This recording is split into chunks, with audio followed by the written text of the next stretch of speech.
first observed in the 1890s, Peyto Glacier has lost up to 70% of its volume. So not only is it melting back faster than it can flow downhill, the ice is also getting thinner in the body of the glacier. Glad you made it here in time. If present trends continue, this glacier and others might disappear entirely. Good story. So that's the glacier there. So what was it say? Crank and push the button and then crank. I'll tell you this. Just did it. Did it for her. Oh, different languages. Oh, what language would you like? I think I'll go with English.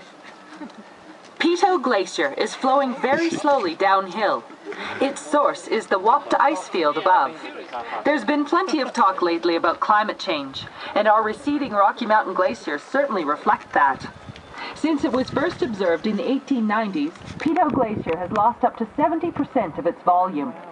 So not only is it melting back faster than it can flow downhill, the ice is also getting thinner in the body of the glacier. Glad you made it here in time. If present trends continue, this glacier and others might disappear entirely. Okay. Through the hole? Yeah. Is it magnify? Look up, Ma. It's like you see the hole. So if you look straight through there, you can see the glacier. What do you think?